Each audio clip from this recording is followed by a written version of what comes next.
Imagine this. You're standing on the edge of a cliff.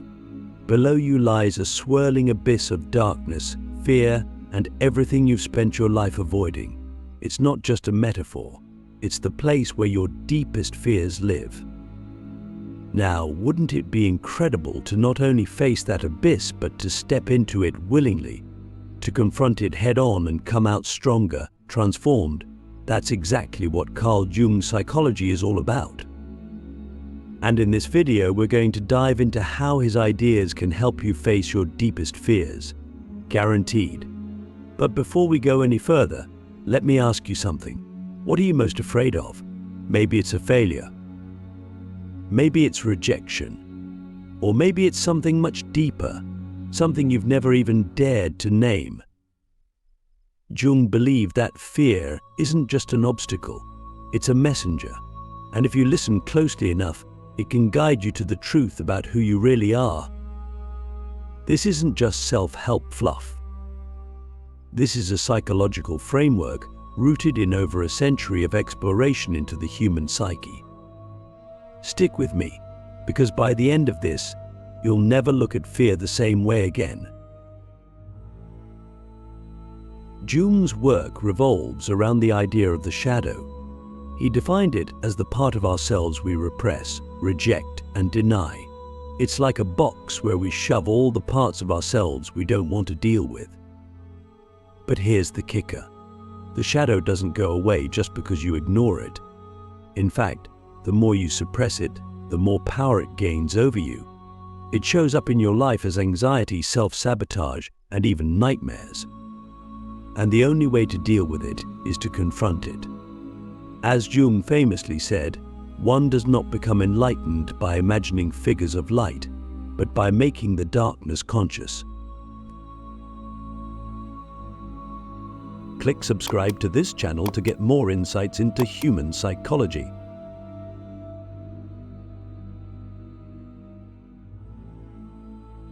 Let me give you an example. There's this fascinating psychological experiment that echoes Jung's ideas. Imagine being asked to sit in a room with a mirror where the only light comes from a single flickering candle. You're told to stare at your own reflection for 10 minutes straight. Sounds simple, right? But here's what happens. As the minutes tick by, your reflection starts to change. You begin to see distortions, even frightening faces staring back at you. This phenomenon, known as the Troxler effect, occurs because your brain starts projecting unconscious fears onto your reflection. This is exactly what Jung was talking about. When you confront the shadow, it doesn't just sit there quietly. It fights back. So, how do you face that shadow without getting overwhelmed? Jung suggested a process called active imagination. It's like a conversation between you and your unconscious mind. You sit quietly, close your eyes, and let your thoughts wander. But instead of ignoring the disturbing or uncomfortable images that arise, you engage with them. If a monster appears, you ask it, "Why are you here? What do you want to teach me?" Jung believed that these images are symbols, and they carry messages from the parts of ourselves we've silenced. Facing them is like decoding a secret language, and the reward is a deeper understanding of yourself. Now, let's get practical. Picture this scenario. You've been avoiding a difficult conversation with someone you care about. Maybe it's a partner, a parent, or a friend. Every time the thought of addressing the issue comes up, you feel your stomach tighten. That's your shadow talking. Jung would encourage you to sit with that discomfort and explore it. Ask yourself, what am I really afraid of here? Is it rejection, conflict, vulnerability? Then, imagine what it would look like to face that fear directly. Visualize the worst-case scenario. What if the person does reject you? What if the conversation goes horribly wrong? And then ask yourself, would I survive that? Chances are, the answer is yes. And once you realize that, the fear loses its grip. But here's the twist. Jung didn't believe in eliminating fear. He believed in integrating it. Fear, he argued, is a natural and necessary part of life.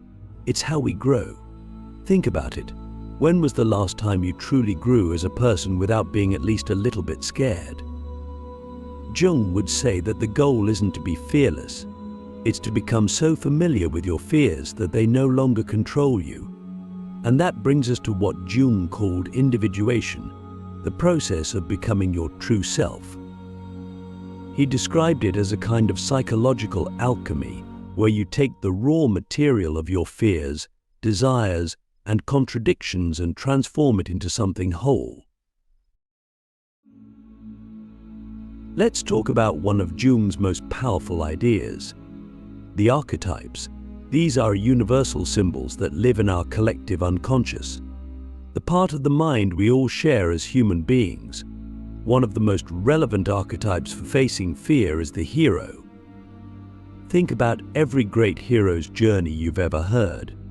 Whether it's Frodo in The Lord of the Rings, Harry Potter, or even Katniss Everdeen in The Hunger Games, the story always follows the same pattern. The hero starts in their comfort zone, but something forces them to step into the unknown. They face trials and challenges, confront their greatest fears, and ultimately emerge transformed. Jung believed that we all have a hero archetype within us.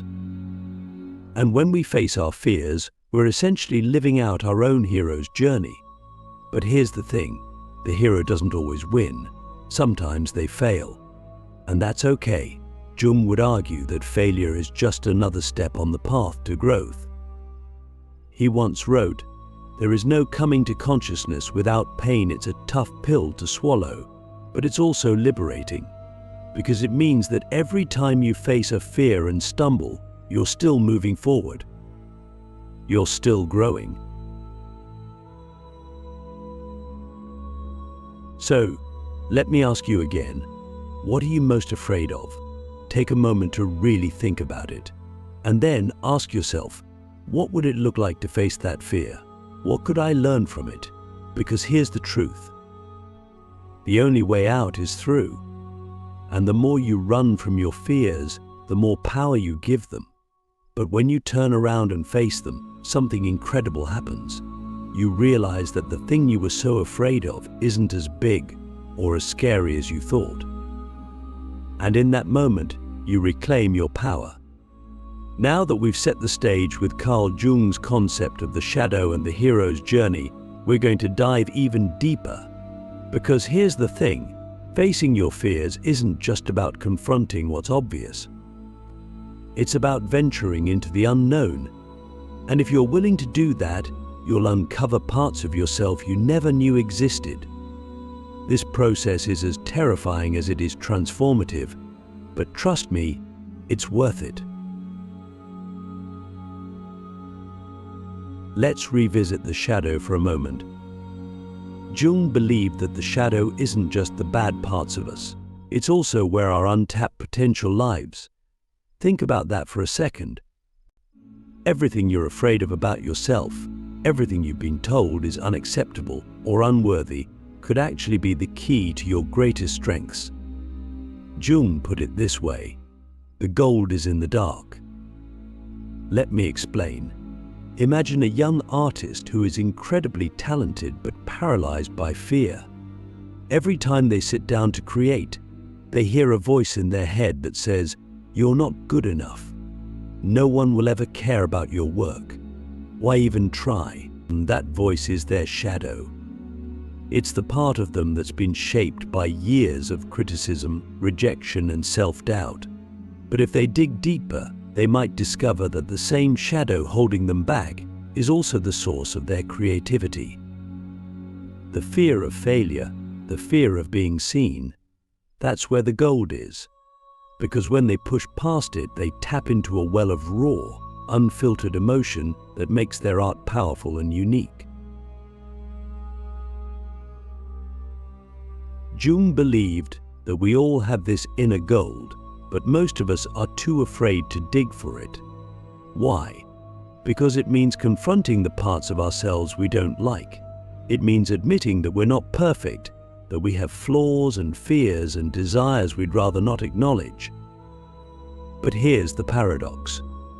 The more you try to hide those parts of yourself, the more they control you. Jung once said, "Until you make the unconscious conscious, it will direct your life and you will call it fate." In other words, if you don't face your fears, they'll run your life from behind the scenes. Let me share a psychological experiment that illustrates this perfectly.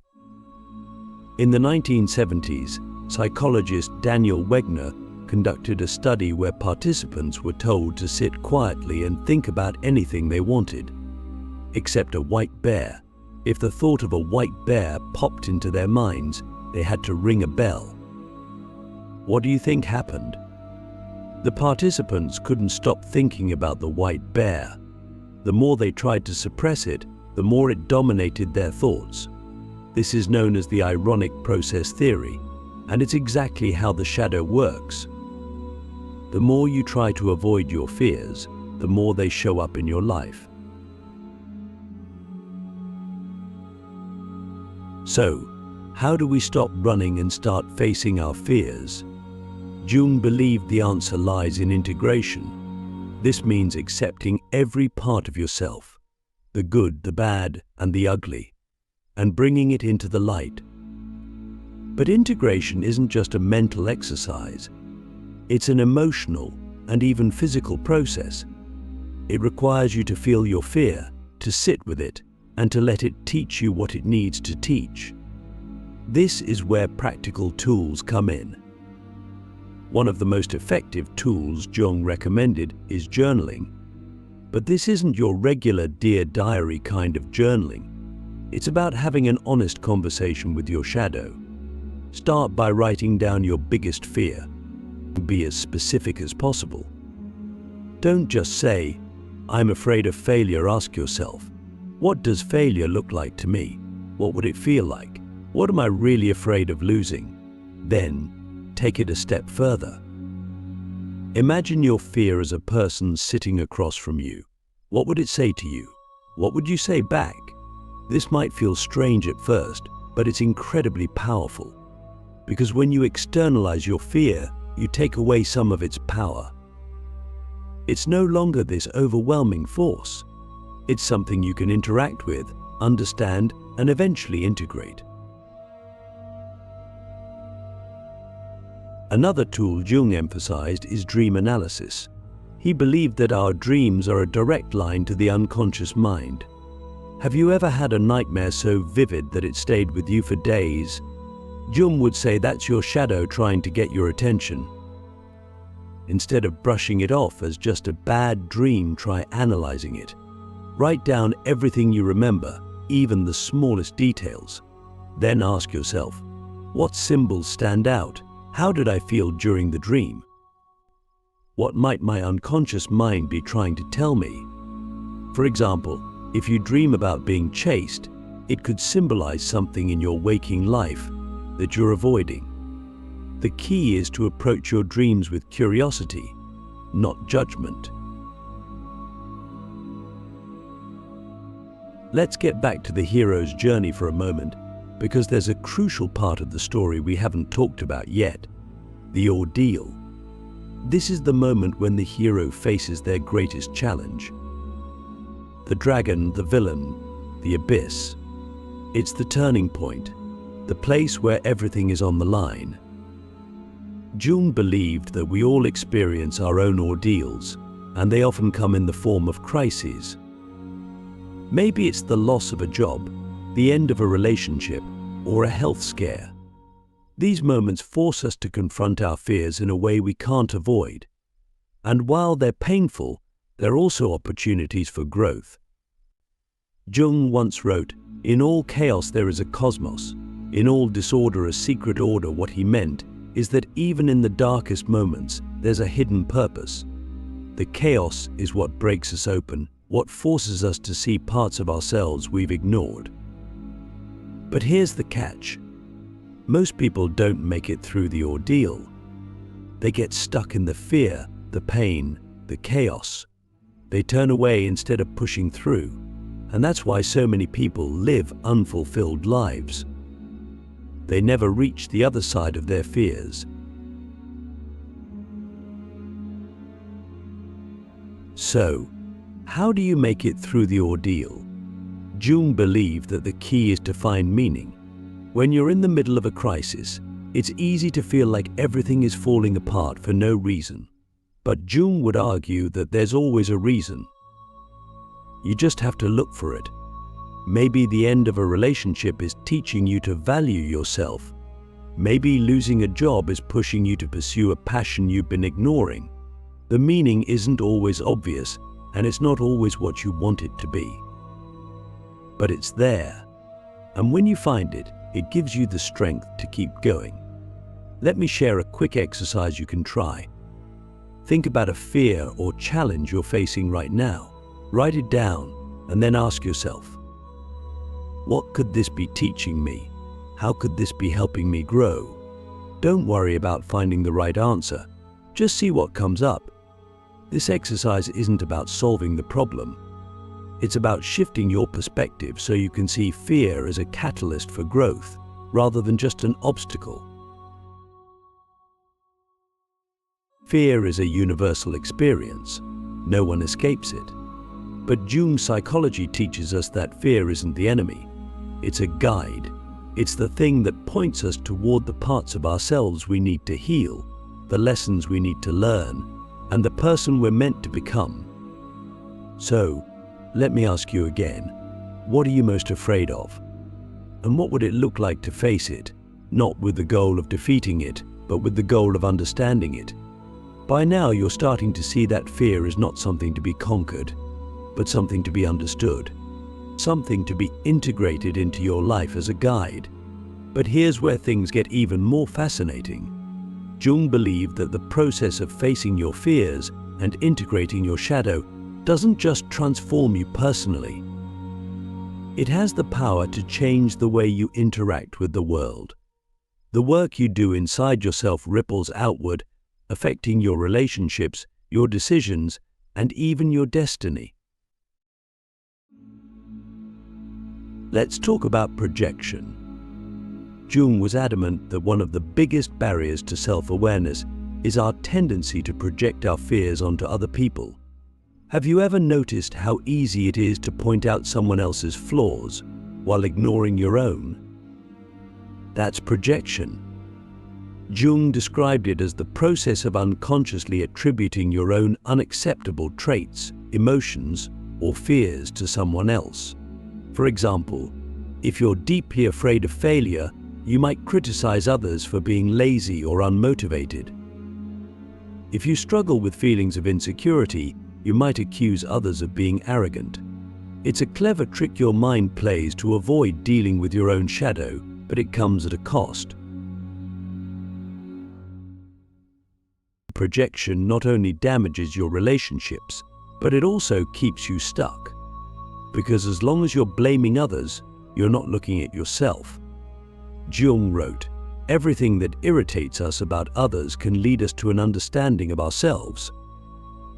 Think about that for a moment. The next time someone gets under your skin, whether it's a co-worker, a family member, or even a stranger, pause and ask yourself, what does this irritation say about me? What part of myself am I seeing in them? It's not an easy question to answer, but if you're honest, it can lead to profound self-discovery. Let me share a psychological exercise that can help you deal with projection. It's called the mirror exercise. The next time you find yourself judging someone, write down exactly what you're thinking about them. Be specific. For example, you might write, "They're so selfish. They only care about themselves." Then replace their name with your own. So it becomes, "I'm so selfish. I only care about myself. How does that feel?" Does it ring true in any way? This exercise isn't about blaming yourself or feeling ashamed. It's about recognizing that the traits we dislike in others often reflect something unresolved within us. And once you see that, you can start to work on it. Now, Let's shift gears and talk about fear on a collective level. Jung believed that the shadow isn't just an individual phenomenon, it's also a cultural and societal one. He called this the collective shadow. Think about the things society tends to repress: vulnerability, uncertainty, failure. Instead, we glorify perfection, control, and success. But just like the individual shadow, the collective shadow doesn't disappear. It shows up in destructive ways: wars, prejudice, and even the anxieties we feel as a society. Jung warned that if we don't confront the collective shadow, it will consume us. He once wrote, "The world hangs on a thin thread, and that thread is the psyche of man." This might sound overwhelming, but here's the good news. The work you do on your own shadow contributes to healing the collective shadow. Every time you face your fears, every time you choose self-awareness over projection, you're breaking the cycle. You're creating a ripple effect that goes beyond you. Think about it. When you're more compassionate with yourself, you're more compassionate with others. When you integrate your own fears, you're less likely to act out of fear in your relationships and decisions. This is how real change happens. Not through grand gestures, but through the quiet, courageous work of self-transformation. Now, let's get practical again. One of the most powerful tools Jung offered for shadow work is the idea of symbolism. He believed that our unconscious communicates with us through symbols, images, metaphors, and even myths. This is why we're drawn to certain stories, movies, or works of art. They resonate with something deep inside us, something we might not even be aware of. Jung once said, "Symbols are the language of the soul, so how can you use symbols to face your fears?" Start by paying attention to the symbols that show up in your life. Maybe you keep dreaming about water, or you're drawn to certain colors or animals. Ask yourself, what does this symbol mean to me? How does it make me feel? For example, water often represents the unconscious mind. If you dream about drowning, it might symbolize feeling overwhelmed by emotions you've been suppressing. If you dream about swimming, it could represent learning to navigate those emotions. The key is to approach these symbols with curiosity, not fear. They're not here to scare you. They're here to guide you. Let me give you a real-world example of how symbols can help you face your fears. Imagine you're afraid of change. You keep having dreams about doors. Sometimes they're locked, sometimes they're open, but you're always hesitant to walk through them. Instead of ignoring these dreams, Jung would encourage you to explore them. What does the door represent to you? What's on the other side? And most importantly, what would it feel like to open it? You could even take this exploration into the physical world. Find a door in your home, stand in front of it, and visualize your fear on the other side. Then, take a deep breath and open it.